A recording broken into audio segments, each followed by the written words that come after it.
Welcome to the Golden State Media Concepts College Football Podcast, your ticket to all things college football. Are you looking to get your college football fix? Looking to get the latest news on your favorite school's team? Join us as we talk college football, from the national championship to college rivalries to bowl games to the Heisman Trophy to which conference is the best. We've got you covered for the Big Ten, SEC, Big 12, Pac-12, ACC, and everything in between.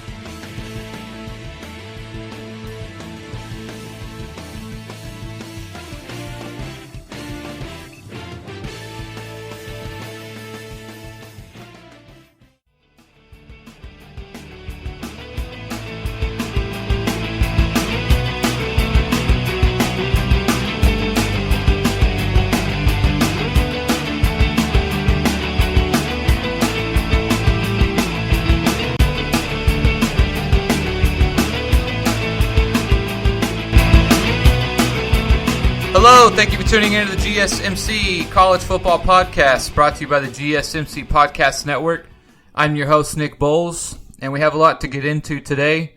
A lot of players making moves to the transfer portal, some recruiting updates, and some coaching changes going on.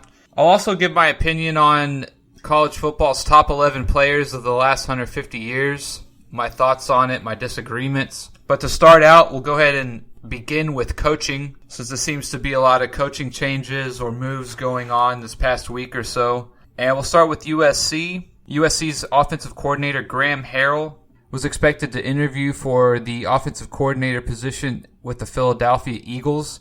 It's reported that he's going to go ahead and stick around in USC, which I think will help them get some consistency in their coaching positions. If you remember last year, Cliff Kingsbury left USC to make the jump to the NFL with the Arizona Cardinals. And it just seems like USC cannot get over the hump since the violations were brought down after the Pete Carroll era. And so I think to do whatever they can to bring some reliability and some consistency within their coaching positions will probably help them with players and recruiting, letting the kids know that the coaches they have now is what they can expect in the future. So it looks like Graham Harrell's going to stick around. He originally came from North Texas and signed a 3-year, $3.6 million deal this offseason.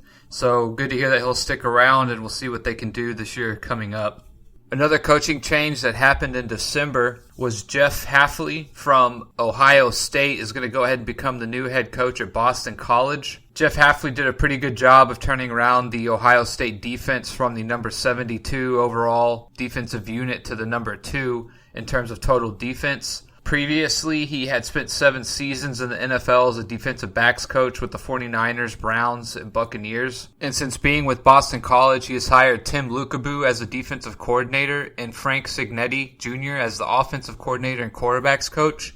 So it'll be really interesting to see how he does at Boston College. He's known as being a pretty good recruiter with his past 10 years that he's had at some other colleges. So it'll be very interesting to see what he can do at Boston College. And that leads us to Kerry Combs, who will actually replace Hafley. He was the Tennessee Titans defensive back coach and is actually returning to Ohio State, where he previously once coached. Then we also have Bo Pelini. Bo Pelini right now is the head coach at FCS Youngstown, and he's also the former Nebraska coach who was then previously at LSU as a defensive coordinator under Les Miles from 2005 to 2007. It seems like he's a strong candidate to replace Aranda, who went to Baylor to be the head coach and was the defensive coordinator for LSU. So Bo Pelini looks like he may be headed for a homecoming in terms of going back to LSU to fill that vacant spot. It's not yet confirmed, but he seems to be in the lead for it. Up next is Todd Orlando. He is actually currently the Texas Tech assistant head coach and linebackers coach. He lost his job after 3 years of being a defensive coordinator at the University of Texas under Herman's staff. And it seems that USC is reaching out to him to be their defensive coordinator. And what is so noteworthy about this is that he was literally hired by Texas Tech earlier this month. And it looks like he'll make another jump to USC if he gets the opening. So those are some of the more recent updates. Of course, the other big moves was that we had Matt Rule, who went from Baylor to Carolina. We then had Aranda go from LSU to be the head coach of Baylor to replace Rule. And then we also had Lane Kiffin go to Ole Miss, and we had Mike Leach go to Mississippi State, just to quickly recap some of the other notable coaching changes that have happened this year. And along with some of those more notable coaching changes, we also had Sean Clark go to the Appalachian State Mountaineers. He's going to replace Eli Drinkwitz. And Eli Drinkwitz has now gone to the Missouri Tigers. Then next we have Sam Pittman going to be the coach at the Arkansas Razorbacks. Next we're going to have Sam Pittman be the coach of the Arkansas Razorbacks. I'm interested to see how Pittman does. He has a decent track record when it comes to recruiting. And to obviously be in the SEC is always a boost in terms of just being able to name drop the SEC along with the talent that comes out of the South. So I'd be pretty interested to see how Sam Pittman does. We also have Dave Aranda. He's going to be going to the Baylor Bears.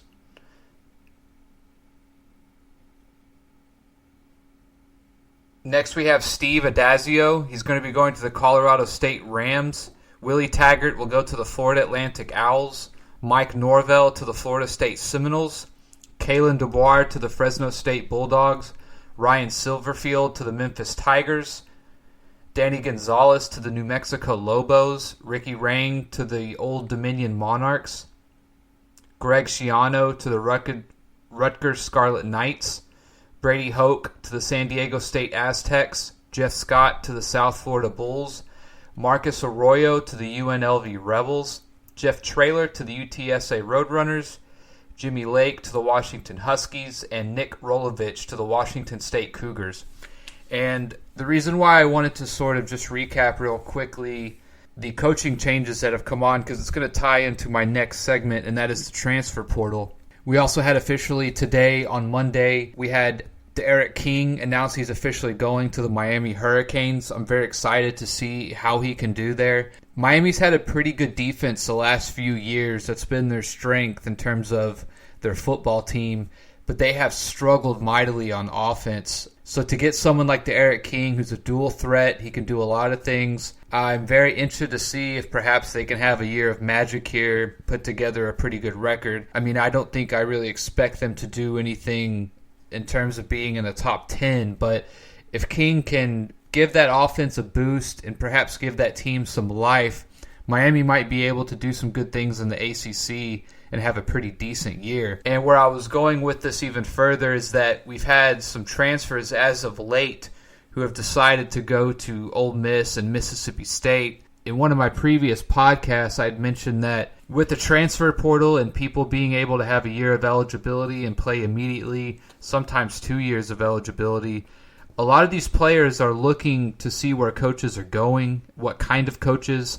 Do they think perhaps that there's a team they could go to with a new coach that they like, where they'll be able to play immediately and have an impact and have some success that might be able to boost their draft stock, or perhaps just to have a year where they'll be able to put some wins together and not necessarily play for a team who doesn't really have a chance to do anything significant. So in the next segment, we're going to get more into these transfers that have been going on, as well as a couple recruiting updates. And again, February 5th is when the official traditional signing day will resume. We have probably about 10 to 20% of high school players left to decide where they're going to go. And another interesting sort of side note is that this year we've had 111 underclassmen declare for the draft, which is the most of all time. And the reason why I kind of bring all this up or tie it together is that kids and college players, and I think it's quite obvious if you've been paying attention to college football and college sports over the last few years, is that they are beginning to make financial and business decisions and livelihood decisions in terms of what they think is best for their future. And I bring up the underclassmen and people transferring because kids are trying to get exposure. They're trying to get to the NFL. And when you're playing such a violent sport that is football, you don't necessarily have a guarantee in terms of how many years you are going to play. There are just a lot of things that go into what makes a kid tick or what he is thinking in terms of how do I make it to the next level, or how do I make a smart financial business and livelihood decision in this game of football. So when we come back, I want to get more into the transfers. There's been a lot of transfers as well as the coaching changes. So stay tuned. In next segment, I'm going to go more into detail on that. Are you looking for the very best NFL and college football podcast? Then check out the GSMC Football Podcast. Get the latest football news both on and off the field. From the NFL Draft to trades to the rumor mill to the NFL Combines, they got you covered. That's GSMCpodcast.com/football-podcast. Get updates on college rivalries, game day insights, and much, much more. It's football talk the way you want it. This show eats, sleeps, and breathes football. Don't forget to like them on Facebook and follow them on Twitter. Visit GSMCpodcast.com for more info.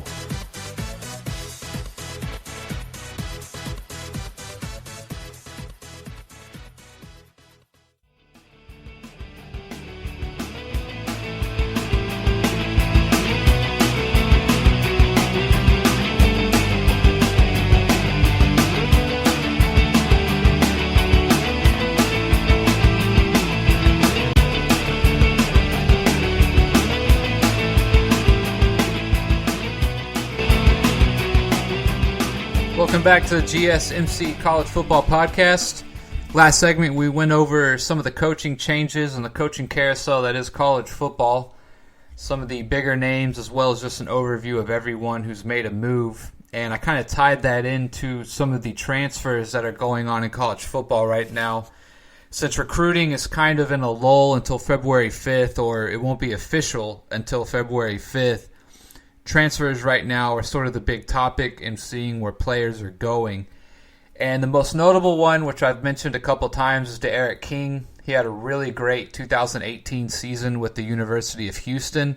Looks like he is going to go to Miami. I think it's pretty much official at this point, as he needs to enroll on Tuesday the 21st in order to be an official student of the Hurricanes. So with that, is also very interesting because they also just landed the AAC Defensive Player of the Year as a grad transfer. And this just goes along with sort of what I was mentioning with players taking note of where coaches are going also. A lot of these kids are seeing where other players are going and trying to see if they'll have a chance at a good season or go somewhere where they like to play at the very least. So it looks like Miami has landed Quincy Roche. Quincy Roche played for Temple at a defensive end. He also drew interest from Virginia Tech, Ohio State, Florida, North Carolina, Baylor, Ole Miss, NC State, Georgia Tech, Texas, and Rutgers. He is a 3-star signee from 2016 and was ranked 3rd nationally in terms of sacks with 14 and 11th in tackles for loss with 19 this past season. Roche was also named the AAC's Defensive Player of the Year. So again, this is not some just kid off the street or some kind of average player. This guy's proven he can play at the college level. And so to get King and Roche to the Miami Hurricanes, that's a big boost. As much as I know I say recruiting is everything in college football, getting some of these bigger names to transfer, which in my opinion is just sort of another form of recruiting in a way, it can be a big boost to your team. And one thing that's nice is typically when you get transfers, you're getting a known product. You know what these kids can do. You have a lot of tape on them at the college level, and you can make a decision based on that in terms of where can this guy fit? Do we think he can fit into our system? Will he be an impact player for us? Is he going to be able to compete on this team in terms of the talent we already have? Is it even worth bringing him in, etc.? So Miami has landed 2 very big transfers in terms of Roche and King. And also another little caveat to this is that Miami will actually play Temple in their season opener for 2020. So Roche will have a chance to play against his former team, and we'll all see what they can do. The next set of transfers will be for Rutgers. There was a former Wolverine, Michigan Wolverine, Michael Duamfor. Hope I said that right.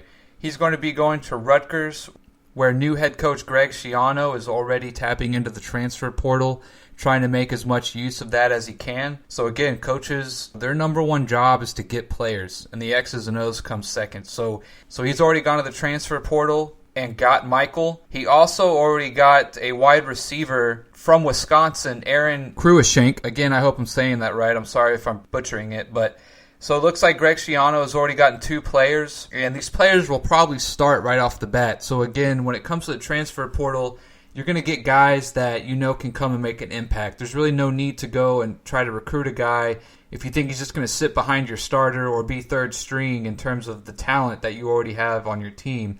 So Greg Schiano has gone out and already gotten 2 guys who will start next year more than likely. The next couple of transfers will be going to Ole Miss. Lane Kiffin has been doing a good job of getting some recruits as well as transfers going to Ole Miss, which again is his number 1 job. The most notable of which is a 4-star safety out of Georgia who is going to be coming to Ole Miss, Otis Reese. So that's an extremely good pickup for them. Kenny Yeboah, who is a tight end, coming from Temple, going to Ole Miss. And he also got Chase Rogers, another tight end, coming from Louisiana Lafayette. The Raging Cajuns coming to Ole Miss as well. So again, another nice set of transfers that Lane Kiffin has been able to pick up, and these guys will probably start right away. A couple tight ends might battle out for the job, but it looks like he's already making some moves in the transfer portal as well as a couple nice recruits he's picked up in the last week or 2.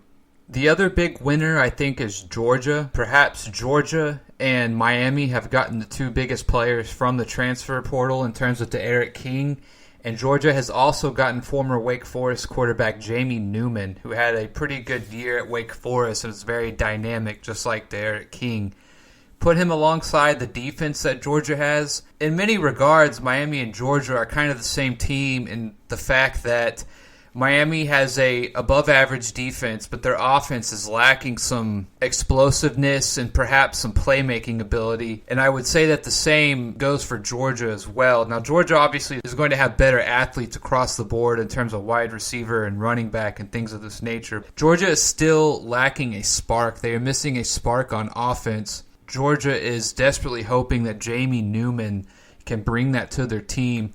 Jamie Newman had quite a year last year at Wake Forest. In fact, many people may have had him as the ACC Player of the Year until he had a late injury, and Trevor Lawrence obviously came on strong at the end of the year as well. But he finished the year before the injury, 361 passes for 2,868 yards, 26 touchdowns with 11 interceptions. He also added 574 yards on the ground and 6 more scores. Now, obviously, Georgia runs a little bit more of a pro-style offense, and at Wake Forest, they're running more of the RPO. But one would have to think that if you have the athletes and you put someone like Jamie Newman in the right spots, that they can become very hard to defend and scout against in terms of what they can do on offense. And while getting a quarterback like Jamie Newman is huge, they're also losing 2 other players. I mentioned earlier Otis Reese, he's going to go to Ole Miss. They also are losing Brenton Cox, an outside linebacker, 5-star recruit, and Cade Mays, a 5-star offensive tackle, to Tennessee. So I would say it's kind of a wash. They also picked up a 3-star tight end from Florida State. But I think with the main addition of Jamie Newman and the fact that Georgia obviously has plenty of talent to go around, the addition of Jamie Newman probably is going to tilt the scales in terms of it being an overall good thing of what they've been able to do in the portal this year. One more significant team that I think has made some big improvements to the transfer portal is Florida. Now, they lost Felipe Franks today to Arkansas, but they also picked up Lorenzo Lingard, a running back from Miami who's very good. He originally was a 5-star coming out of high school. And they've also picked up Jordan Pouncey from Texas. So Florida's also doing some good things in terms of what they've been able to do with the transfer portal. And while there are some other players, that essentially wraps up the gist of what's been going on in the transfer portal the last week or 2. Some of the bigger names or the bigger moves or more relative moves. And so what I would like to do is next segment, I'd like to talk about some of the more recent recruiting developments, who's been committing where, who's been deciding what school to go to, who's been giving commitments, and what I think the implications of that will be, and maybe do a quick rundown, maybe go over some team rankings and why I think the moves we've discussed and are going to talk about next segment will have what effects on certain conferences and teams moving up and down in terms of the success they could have this year. Because again, transfer moves are immediate results, are immediate products that are going to be put on the field 90% of the time. So when we come back, let's go over some of the more notable recruiting news in terms of who's going where, and we'll also look at the implications of that. Stay tuned. Tired of searching the vast jungle of podcasts? Now listen close and hear this out. There's a podcast network that covers just about everything that you've been searching. Hey! The Golden State Media Concepts Podcast Network is here. Nothing less than a podcast bliss with endless hours of podcast coverage. From news, sports, music, fashion, cooking, entertainment, fantasy, football, and so much more. So stop lurking around and go straight out to the Golden State Media Concepts Podcast Network. Guaranteed to fill that podcast itch.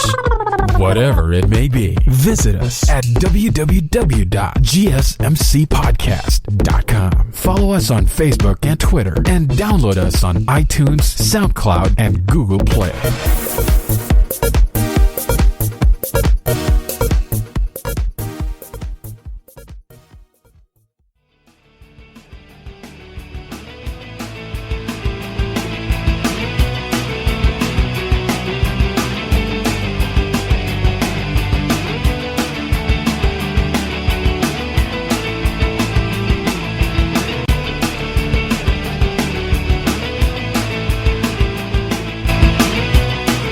Welcome back to the GSMC College Football Podcast. Last segment, we went over some of the big transfer portal news, some of the bigger players and names and where they are going. And later I want to get into how I think that could impact the overall season for these teams as well as other teams who may have missed out. I want to go ahead and get into some more recent recruiting news in terms of players who have decided to commit or go somewhere. The first one I want to start off with is Micah Mazkua. He is an offensive lineman. He originally was going to go to Michigan, but has instead decided to go to Baylor. So Dave Aranda, the former LSU defensive coordinator, has landed his first recruit, and it's going to be an offensive lineman. Mazkua said that he really liked the environment down in Baylor, that some of the other players really welcomed him. He has a lot of faith in Dave Aranda to get Baylor to the next level. And another thing that's interesting to note is that two of the players at Baylor, Yusef Terry and Giancarlo Valentin, apparently were his host when he had his Baylor visit. And they both played in Philadelphia, which is where Mazkua is from. And so apparently that had a lot to do with how he felt about the environment in Baylor. And it's just a good example to kind of illustrate how players communicate and network, and depending if you know someone or have previously had some interactions with people, that could really affect what you think about the program and perhaps be the difference maker.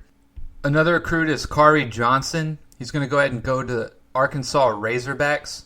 Kari Johnson is one of the first recruits that new head coach Sam Pittman has been able to land. And apparently it had a lot to do with the cornerbacks coach Sam Carter. Apparently connected really well with Kari Johnson. Kari Johnson said he felt Pittman had a really good sense of humor, which is one of the reasons they connected. So again, it just shows kind of who knows what makes these kids sort of trust a system or a university or pick a place to go. Micah Smith was Johnson's host whenever he went to Arkansas, but he said he felt a good vibe throughout the team and that it was where he wanted to go. So it looks like the 3-star recruit will be going to Arkansas. The biggest news of the day or the past few days is probably that Josh Simmons will be going to Oregon. He's the 11th ranked offensive guard, 262 nationally. He is going to be the biggest name that we discuss here. And Oregon already has one of the highest ranked offensive lines, and to add someone like this is only going to bolster that. So Oregon's probably looking at having one of, if not the best, offensive line in the country for the next few years to come. And with this commit, Oregon now has the 6th or 7th, depending on where you looked, ranked recruiting class in the nation. So Oregon, again, is looking to reclaim the Pac-12, it looks like, if you're just basically going to go and look at where their recruiting stands currently, along with the players that they have, the coach, everything that's sort of in place there. Oregon's looking pretty good to be dominant in the Pac-12 for a few years to come. Obviously, they have some big questions at quarterback and who the next guy up is and if he will be able to reproduce what they were able to do this year at that position. But keeping that aside, Oregon is very talented throughout the entire football team. So I look for Oregon to really be dominant for the next few years, especially considering the Pac-12 is sort of a down conference, but Oregon looks like they're really going to be able to take a hold of it as long as they keep this talent coming in, which obviously they're showing no signs of slowing down. Then the last recruit that I want to get into, or at least the one that is the most recent, is Brennan Scott is committing to UNLV. And while I think this is interesting, Brennan Scott is an inside linebacker. He's ranked number 22 overall, number 480 in the nation. But what is interesting to note is that UNLV has really made some good recruiting signings these past few weeks. He's going to be joined by defensive end LaShawn Bell, running back Dylan Downing, tight end Jake Ray, offensive tackle Tiger Shanks, JUCO linebacker Princeton Lallar, and they're also looking like they are in a good position to get safety Tyson Player. And so UNLV is looking like they have the second best recruiting class in the Mountain West, and depending if they can get a few more signings, they'll probably take over the number one spot. And so I just think it's interesting to note that UNLV is doing some pretty good recruiting this year relative for them, and that it could pay dividends in the next few years. A lot of credit needs to be given to Marcus Arroyo, the new head coach, and his staff, who have been doing a pretty good job recruiting for the University of Nevada. The other big signing was Isaiah Dunson. He's a 4-star cornerback, number 22 ranked cornerback in the nation, 322 nationally. He's committed to the University of Miami, who now has around the 16th ranked recruiting class for next year. So again, Miami, through all of their woes, is looking like they're trying to build some things down there in Coral Gables. So we'll see what they are able to do with the talent that they are accruing. And then just to go with that, the other notable possible recruitments is that Texas A&M is looking at possibly getting a 4-star running back, Darvon Hubbard, as well as possibly getting 5-star Zachary Evans from Houston. And while those are not official yet, I just thought they were sort of notable possible recruits in terms of the latest news of where kids have said that they would like to go. So what I would like to do now is possibly, with everything that's been going on, the transfers, where I think recruits might go or where they have committed in terms of possibly signing on February 5th, I would like to take a little bit of a look into where I think the biggest changes will occur. And first, I'd like to start with Georgia and Jamie Newman. I think that with the addition of Jamie Newman, this puts Georgia in the driver's seat as usual with the last few years in terms of winning the SEC East. If Jamie Newman can bring some spark to Georgia and they can maintain that dominant defense, Georgia's looking like they might have that little bit of extra that they were lacking this year when it came to big games. You know, for Georgia, it was tough for them to score 21, 28 points last year.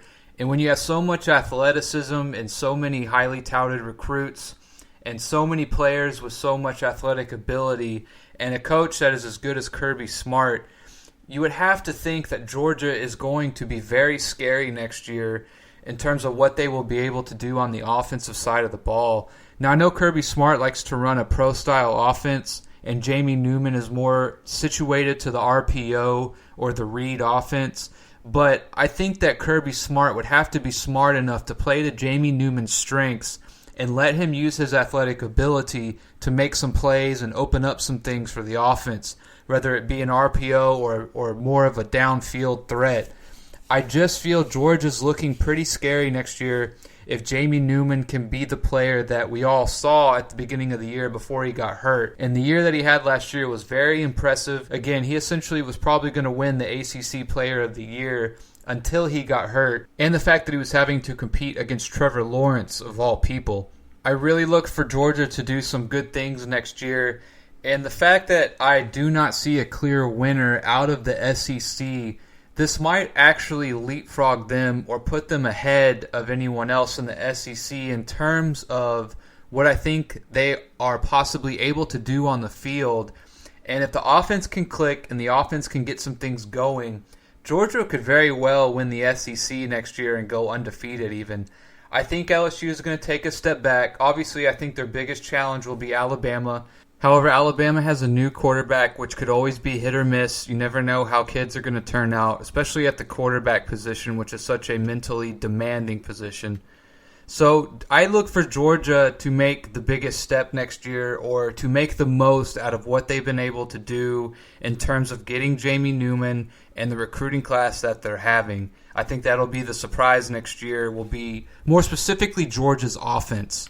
And again, I'm just strictly commenting on what people have been able to do with their recruiting class and the transfer portal. I think Georgia's offense will probably take the biggest step in terms of signing Jamie Newman and some other pieces that they've been able to collect. So when we come back, I want to go ahead and take a look at what I think next year's main storylines will be heading into the college football season. So stay tuned and we'll talk about that next segment.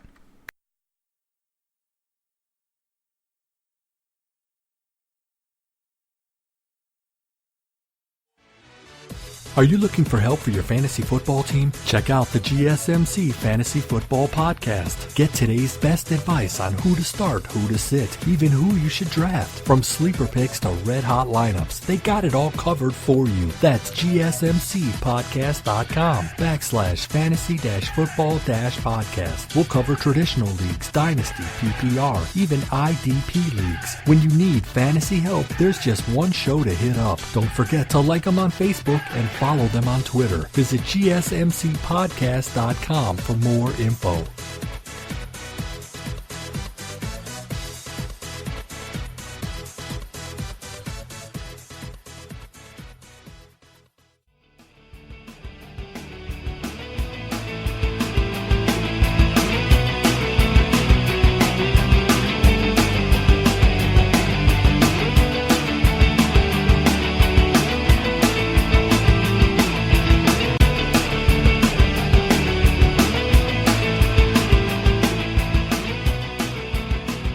Back. Last segment we went over some of the remaining or the latest recruiting prospects and where they have decided to go, as well as some that we're kind of predicting of where we think they might end up. What I thought the biggest result of those moves would be is essentially I look for Georgia's offense to take a huge step forward, as well as Miami's. It's just unfortunate that I don't think Miami has the horses to really give Clemson or perhaps even Virginia or Virginia Tech a run for their money. I had mentioned at the end of the last segment that I want to sort of give my personal storylines of what I look forward to next year. Since we just talked about Miami and the ACC, let's go ahead and stay there. And I'm actually very interested to see how Mack Brown does at North Carolina next year. He has a top 20 recruiting class as it stands now. He played Clemson very close, lost by 2 points to Clemson.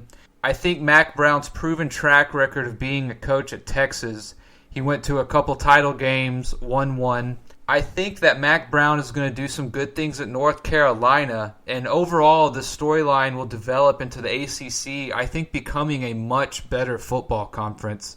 If Miami can parlay the couple pickups that they got, more notably King at quarterback, and if Clemson can obviously continue their dominance, and Virginia Tech have had some good years here, and mainly Virginia, as well as Miami taking a big step, and what I think will be North Carolina taking a big step, I think ACC, while it will not be on par necessarily with the other conferences, I look for them to close the gap in terms of their standings with the rest of the Power Five. The next storyline that I'm interested in, and I kind of touched on it last segment, will be how the SEC shakes up. I think that there are a lot of opportunities up for grab for a few teams, mainly for A&M and for Georgia and Florida. The SEC is sort of wide open next year. Now, I think with the pickup of Jamie Newman, that puts Georgia in the front running for the SEC East. And over in the SEC West, you have LSU losing a lot of players. They lost Thaddeus Moss today, as well as a few others declaring for the draft. Alabama has a new quarterback. A&M, I think, could possibly do some things with Mond returning and Jimbo Fisher getting another year to institute his playbook and players. I think that the SEC is going to be very interesting to watch next year in terms of how it all shakes down. And then the next layer to that is that I'm interested to see how Lane Kiffin does at Ole Miss and how Mike Leach does at Mississippi State. I think both of those guys so far, even though they've only been there for a week or two and are still very new to their programs, I think both of them have done a great job so far in getting some recruits and just the overall presentation they're giving in terms of what they think they can do at those respective universities. So while the SEC, I think, is kind of wide open, except for this latest move by Georgia, which I think kind of puts them in the lead if I had to give someone an edge, I'm also interested to see how the Mississippi teams do and what the overall result will be of their first year. You also have two new coaches in the SEC in Arkansas with Sam Pittman, as well as Missouri with Eli Drinkwitz. The landscape is changing a lot, and so I'm very interested to see how these first-year coaches will do. And staying on the topic of new coaches, I look forward to see what Aranda can do with Baylor. I think that the Big 12 will also be very interesting next year. What can Oklahoma do having to replace Hurts? I look for Texas to have a slight edge in terms of being a favorite in that conference. I think Oklahoma State is a little bit of a sleeper as well, with Hubbard coming back as their running back who was a Heisman finalist. The Big 12 would be very interesting, but more importantly, or more notably, I'd like to see what Aranda can do as a head coach, going from a defensive coordinator on a national title team to a head coach at Baylor who was ranked in the top 10 for a lot of the year last year. And so I guess you could say the overall theme is that I'm really interested to see how the new coaching changes do, how they perform. To sort of carry that over, I think that Harbaugh, of all people, is going to be on the hot seat next year. I really think he needs to perform. He has got to beat Ohio State, or at least have that be his only loss. Maybe another close loss to someone, depending, like a Penn State. In terms of staying on the coaching topic, I think Harbaugh is really up against it next year. He's got to do something. He needs to break through. While I like Harbaugh, I think he's a great coach, if not one of the best coaches in the country. He's just not getting the results that you want in terms of a coach breaking through and not only beating what is your rival, but will obviously be the best team in your conference next year, as they typically are in Ohio State. The overarching theme of next year and what I'm looking forward to seeing is, of course, I'm always looking forward to the product on the field to see which players are doing what, who's performing well, etc. But I think the overarching story of the coaches and what is going to happen to them and how they do will be very interesting as well. Clay Helton over at USC is also on the hot seat. I just think the coaching landscape and the changes that are going on this year or this offseason were very interesting, as I've mentioned in this podcast previously and what we've talked about today. The overarching story or the storylines that I'm looking forward to next year, for the first time in a while, instead of it being the product on the field, I'm very interested in how the coaches do and sort of the end results that they get at the end of the year and who I think may be in or out. I look for Herm Edwards to take Arizona State and take a pretty good leap. Obviously, Herm Edwards is a great coach. There's no denying that. It will be very interesting to see what he does with Arizona State. A lot of people are expecting them to take a big leap next year. Oregon doesn't have their quarterback coming back. USC is not exactly taking back the reins like we thought they would after the sanctions had kind of run their course and they could get back to being USC. Utah obviously had a very good year last year, sort of ended on a sour note with Texas. But I think Arizona State, when you have a coach like Herm Edwards, they've had a couple transfers as well. I think people are very interested to see how Herm Edwards does next year at Arizona State to see if they can sort of take control of that conference, considering that there's not really a clear-cut favorite in the Pac-12 as well. So in terms of the storylines next year, I really like to see what the ACC shakes out to be, what the coaches will do, and really everyone except for maybe the Big Ten, I think, has a lot of storylines and a lot of moving pieces that could make for a very interesting football season next year. And so we'll wrap this segment up by sort of letting the coaches be the overarching story that I'm looking forward to next year. When we come back, I'm going to go ahead and give a breakdown of some players I think we should look out for next year, whether they already be household names or players that I look to break out as the season goes on. So stay tuned and we'll be right back.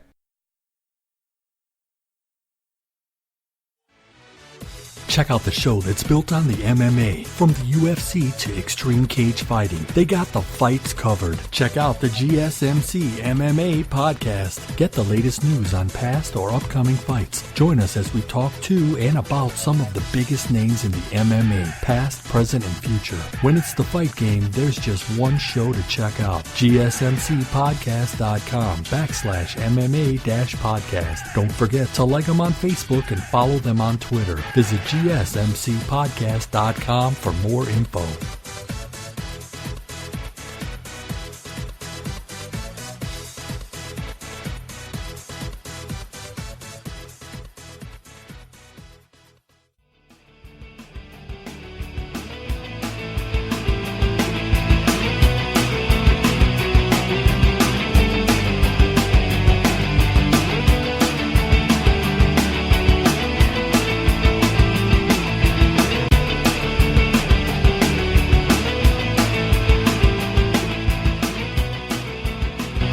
Welcome back. Last segment, we went over what I thought the main implications would be of the transfer portal, some of the latest recruitment signings or commitments, as well as the coaching changes that have been going on, and what I possibly thought that would mean for the overarching storylines of college football next year. To kind of go with what I think some storylines may be next year, I wanted to sort of look at some players who I think are essentially going to be the sort of attention grabbers, if you will. And I don't want to spend too much time on the main guys you already know, such as a Trevor Lawrence, but certain guys that I think will take massive steps forward or will become names that you were not familiar with heading into the season that you could be familiar with by the time the season is over. And I actually want to start in Oklahoma. Oklahoma's offense, I think, is poised to be very good the next few years. It will all depend on quarterback Spencer Rattler, who essentially was a 5-star recruit in 2019. I am fairly certain he will be the starting quarterback at the beginning of the year. And to go with Spencer Rattler, Oklahoma was also able to sign 2 5-star wide receivers, Jordan Hazelwood and Theo Weiss, both of which had okay years this past year. They were in the offense and contributed, but obviously one of those guys, or perhaps both of them, will take a huge step forward next year. Spencer Rattler, the quarterback, I think will struggle at times, so I'm not exactly sure how well he will do throughout the entire year, but I think that he will become a name that many people are familiar with. So I look for Oklahoma's offense to be one of the storylines, mainly Spencer Rattler, their QB, and I look for him to grow and mature with a couple of those wide receivers as well. And obviously Lincoln Riley has a track record of being able to make quarterbacks absolutely shine and progress and do amazing things from the pocket. So I think Spencer Rattler will do very well. His physical upside is a little limited. He's not exactly an imposing threat or amazingly fast or big, but he is a very accurate passer, throws with a lot of zip and accuracy. So I think that, coupled with the fact that he obviously has some absolute studs at the wideouts, along with the other things Lincoln Riley will be able to do with him, I look for Spencer Rattler to become a name people become familiar with. Again, physically, he's a little limited, but I do think he has everything needed for Lincoln Riley to make good use of him and put up some monster numbers at times. So we'll see how that pans out. And so while Rattler will replace Hurts, the quarterback for LSU who will be replacing Burrows is Miles Brennan. He was a 4-star recruit. He was redshirted his junior year. He is going to be the guy who's next in line behind Burrows. He's a pro-style quarterback, pretty tall, has a very good arm. And obviously, why I think that it's kind of obvious just to pick whoever comes in behind Burrows. All reports indicate that he knows the offense very well. He has a high football IQ. And it seems that everyone has complete confidence in him that he'll be able to step in and take the reins after Burrows, which I think is really saying something. So I look for him to mainly do well because he's going to get the opportunities on some of the biggest stages. And from what I can tell, he seems ready for the moment, which is the main reason why I'm picking him, is that he strikes confidence in me when I've seen him or watched him play that he's ready for this. He's ready for the moment, and he's not scared to come in behind Burrows. And whether that's not being scared to fail or succeed, I just like his confidence, and he seems poised, and he seems sure of himself, which when we're talking about kids in college football or young men, I like the confidence factor of people who carry themselves in such a way that says they're ready for the big moment. It shows that they have put in the work and that they are going to do anything that's needed to win. So I look for Miles Brennan to do very well. He's also apparently related to some kind of restaurant dynasty there in New Orleans. He's a bit of a hometown kid or a native, even though he went to school in Mississippi. So I just find that to be a bit of an interesting side note. I'm going to go ahead and venture that he's part of the Brennan family from the Brennan restaurant chain, which I believe is part of Landry's, but that's just a side note, but I thought it was a little interesting. The next player will be running back Zamir White for Georgia. He was from the class of 2018. He was the number 9 ranked player overall, the number 1 running back. On the all-time list, he ranked 172 in terms of all-time recruits. So this guy is obviously talented. He'll be running behind a very stout offensive line. And obviously, we saw what DeAndre Swift could do. It's going to be his turn and his job. And I feel that the way Georgia plays offense, even though Jamie Newman will be there, they will still be a run-first team. And if they decide to do some of the RPO with Jamie Newman, and Jamie Newman is able to make teams pay with his ability, with his feet, then that will probably even open up more holes and more opportunities for Zamir White to have big games. So I really look for him to do some great things next year. I'm actually pretty excited to watch him of perhaps all the players that I'm mentioning right now. And perhaps one of the biggest sleepers will be wide receiver Kadarius Taylor for Memphis. Memphis lost both of their top wide receivers, Antonio Gibson and Kadarius Jones. But their quarterback Brady White and running back Kenneth Gainwell are returning. And Taylor is a 6'2", 200-pound wide receiver. He had 607 yards and 9 touchdowns at a junior college last year. And he's coming back to his hometown. Memphis is obviously a very explosive offensive team, so I think he's going to have every opportunity to put up some big numbers. And I think that he has a chance to do that. So while I'm not maybe as high on this guy as the others, I think he's a very good sleeper pick in terms of giving Memphis some credit for the offense that they run, and he will have plenty of opportunities to capitalize on that. Next is running back Jordan Whittington from Texas. When he was originally recruited, he was the number 2 overall athlete, the number 40th overall player in 2019. Last year, he got hurt with a sports hernia injury. But obviously, he's quite the athlete. He's got a good offensive line in front of him and overall a good offense. So I look for him to put up some big numbers next year for Texas. And even though Ellinger is a good quarterback and they throw a lot, Texas likes to run the ball when they can, and they have a guy that has the ability to pick up yards on the ground, as we've seen in the past. And Tom Herman is a very good offensively minded coach, so I look for Jordan Whittington to be used in spots. They use his athleticism for some big plays. He's pretty shifty. He's got good ability to break it outside. So if Jordan Whittington can stay healthy, which, if he had all last year off, and he was out with a sports hernia, which is not the most serious injury, depending. I mean, obviously the severity of something can always be a lot or a little, but a sports hernia injury should be something he can recover from and be healthy next year. Then I look for Jordan Whittington to have a big year as well for the Longhorns. Another player will be defensive end Kayvon Thibodeau from Oregon. Last year, he was a freshman and led the team with 9 sacks and 14 tackles for loss. And there's a feeling that he's only going to get better considering he was a freshman. Also, considering that he won't be able to go to the NFL until 2022, there's a feeling he might break the all-time Pac-12 sack record, which is 35.5, which doesn't seem like a whole lot in all reality, but considering he had 9 last year, a lot of people expect him to be able to have a chance to break that record by the time he's done at Oregon. When he was recruited, he was the number 2 overall ranked player, and all-time he ranks as the 23rd ranked player in terms of recruiting out of high school. So this guy is a freak athletically. He's got a good bull rush. He's got a good edge rush. I only see him doing great things as long as he can keep his head on straight and not, get distracted and stay focused. It seems like the sky is the limit for this guy.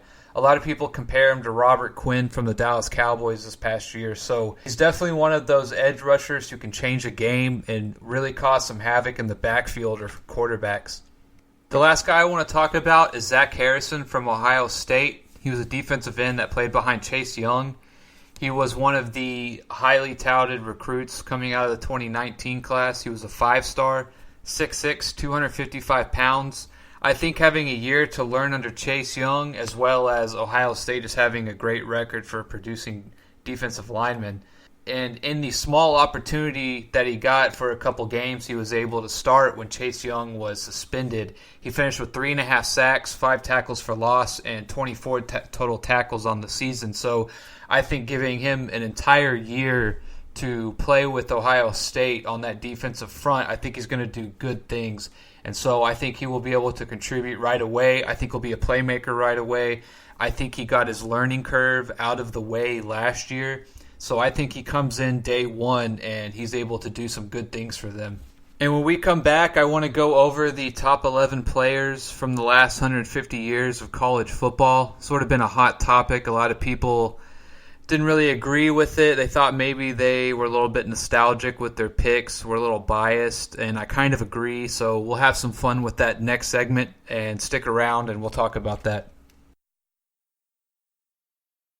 This is your ultimate stop for everything sports. The Golden State Media Concepts Sports Podcast. Should I say more? From the NFL, MLB, the NBA to MMA, it's all in here. The Golden State Media Concepts Sports Podcast. Listen now.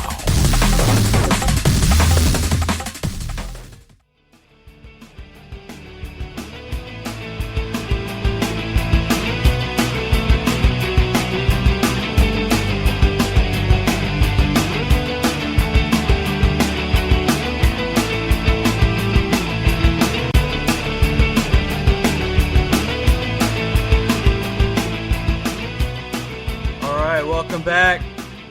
Last segment of the podcast. Last segment we went over some of the players to watch for next year who might break out or have a big year, take a big step forward.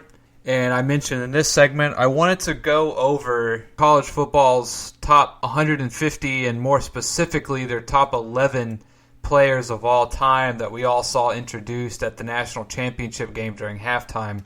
Now, for those of you who haven't been paying attention or maybe haven't seen this quite in depth, as some people have, the list is getting a lot of scrutiny because essentially there are no players on there from the last 30 years of college football, last 30 to 40 years essentially. And so a lot of people are saying it's a little skewed to older players, sort of the nostalgic feeling of some players, and that the people who voted on it were probably giving a little too much credit to older players, considering that you couldn't find one player from the last 30 to 40 years to be in the top 11, when some of these players you could argue are a little questionable. So real quick, I'll go down the list. Number 1 is Jim Brown, 2 Herschel Walker, 3 Bo Jackson, 4 Archie Griffin, 5 Jim Thorpe, 6 Red Grange, 7 Earl Campbell, 8 Dick Butkus, 9 Barry Sanders, 10 Gale Sayers, and 11 Roger Staubach. While I'm sure all of these players are deserving of the mention and the notoriety of being amongst the best in college football, it's just a little hard when you start breaking down stats and accomplishments and the overall careers that some of these players had, or sometimes just the singular to 2 great years that a player may have. It's just really hard to deny that there should have been maybe someone from a more recent decade or era. And there are a couple that come to mind right away. My personal number 1 that got left out was Tim Tebow. While I know Tim Tebow rubs some people the wrong way, in terms of a college quarterback, in my opinion, you'd be very hard-pressed to find anyone who was better in terms of an overall career. He played 4 years at Florida, won 2 national championships and a Heisman. He is top 15 in all-time rushing touchdowns, even though he was a quarterback. Essentially led the SEC or the NCAA in many statistical categories while he played, and essentially is top 10 in all-time touchdowns accounted for. So to not put him in there, I thought was a little bit of a jab. I think in terms of a quote-unquote college player, he had to be in the top 11. And also considering the fact that 9 of the 11 players were running backs, one was a defensive player in Dick Butkus and the other was a quarterback in Roger Staubach, I thought they skewed a little heavy towards running backs. They could have probably mixed it up a little more. So I probably would have thrown Tim Tebow in there. And another shout out to possibly Peyton Manning being a little higher and Vince Young being a little higher, both of which are quarterbacks who had just absolutely monster careers. To kind of put in perspective what they did in terms of the eras that they were including, Peyton Manning was the first guy to make it from a more recent time, and even he came in at number 21, I believe. Yeah, 21, and he played from 1994 to 97. The next closest guy in terms of that timeline was actually Marshall Faulk, of all people. he had a great career, but just shows you how they were kind of very skewed towards the times. And Marshall Faulk played from 1991 to 1993. Then you had Jerry Rice at number 32 from 1981 to 1984. And so it just felt like they were very skewed towards running backs as well as the older players of their generation. Barry Sanders was the youngest guy of the group. He came in at number 9, and I think he's worthy of being in the top 10 or 11. He was very good. One that I actually did not agree with, and some people might not like this, was Earl Campbell. While Earl was very dominant and was a beast when he played, I actually would put Ricky Williams ahead of Earl Campbell in terms of running backs. I may even put Tony Dorsett ahead of him as well. Tony Dorsett is number 3rd, the total rushing yards. Ricky Williams is number 2. And it's just very hard how those guys would be below Earl Campbell. And they each got about 2,000 more yards than Earl Campbell in their careers. Tony Dorsett also had 15 more rushing touchdowns, and Ricky Williams had 32 more rushing touchdowns than Earl Campbell. So while I understand Earl Campbell is a great player, I also feel that these rankings were based a little bit upon their NFL careers. All of these guys were very good in the NFL, and I think that played a little bit into it. And I got to be real honest, they put Red Grange on here, who played from 1923 to 1925, only had 31 touchdowns, an average of 5.3 per rush, which is respectable, but only had 2,000 rushing yards. I just, sometimes when they do things like this, a guy from the 20s who all they did back then was run the ball, and the fact that he couldn't get even close to what we're doing now or anything of this nature, I feel like it was more of a tip of the hat more than it was based on actual performances as a player. You also had Jim Thorpe, who played from 1907 to 1912. 3,600 rushing yards, which is okay. Yards per rush, 8.4, which is amazing. 53 touchdowns, which is also amazing categorically, even for today's standards. So Jim Thorpe, I would give a pass more than I would Red Grange. Archie Griffin has some very good numbers. I can't deny him. His rushing TDs are a little low, but his 121.5 rushing yards per game is pretty ridiculous. And he had over 5,500 rushing yards for his career, so can't really deny him that. Bo Jackson, that's okay. Herschel Walker deserves it. Jim Brown's pretty good. Again, 1954 to 1956 for Jim Brown. Just over 2,000 rushing yards, 26 TDs. He did have 8 interceptions, which is pretty cool, the fact that he was able to add that to his stats. But again, I understand Jim Brown was an absolute monster back in the day, but when you look at what players are doing now and the fact that they are also dominating but putting up these gaudy numbers, it's just very hard for me to understand why they would do it. You know, Gale Sayers had over 2,600 rushing yards, not that impressive. Yards per carry, 6.5, which is pretty good. Only 20 touchdowns though, so there's just some players who are beating these guys all across the board, even in averages or per game, things of this nature, and I just had a little bit of a problem with it. I feel like they were kind of trying to dig the new generation. We're sort of kind of sticking their chest out about how the guys, quote unquote, back in the day were better, but even for their times, comparing eras and what they did, I just had a hard time understanding it. I think a lot of people did as well. And so also the fact that there was only one defensive player on there. You know, number 12 was Hugh Green, who played from 77 to 1980 for Pittsburgh. 441 total tackles, 49 sacks. And you compare him to Dick Butkus, who had 374 tackles, which is 70 less than what Hugh Green had. Although Dick Butkus did have 14.4 tackles per game, which is pretty nice. But as you go through the list, you can tell it's heavily skewed to running backs, even as you continue to go down. And you even look at someone like Walter Payton, over 3,500 yards, 6.1 yards per carry, and 66 touchdowns.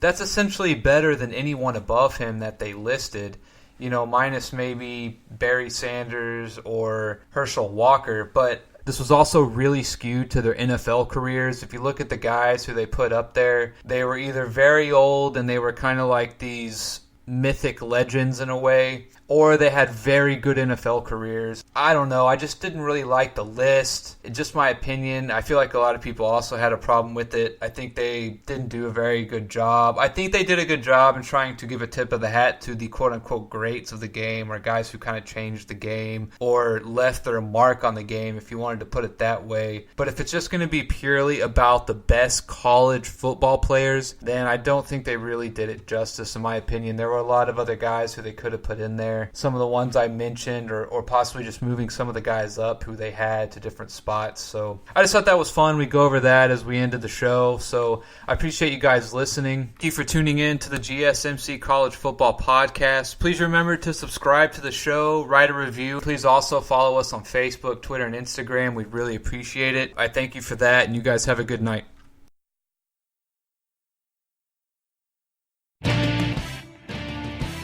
You've been listening to the Golden State Media Concepts College Football Podcast, part of the GSMC Podcast Network. You can find this show and others like it at www.gsmcpodcast.com. Download our podcasts on iTunes, Stitcher, SoundCloud, Google Play, or anywhere you find podcasts. Just type in GSMC to find all of our shows from the GSMC Podcast Network, from football to basketball, baseball to MMA, and even soccer. You can also follow us on Twitter and Facebook. Thank you, and we hope you have enjoyed today's episode of the Golden State Media Concepts College Football Podcast.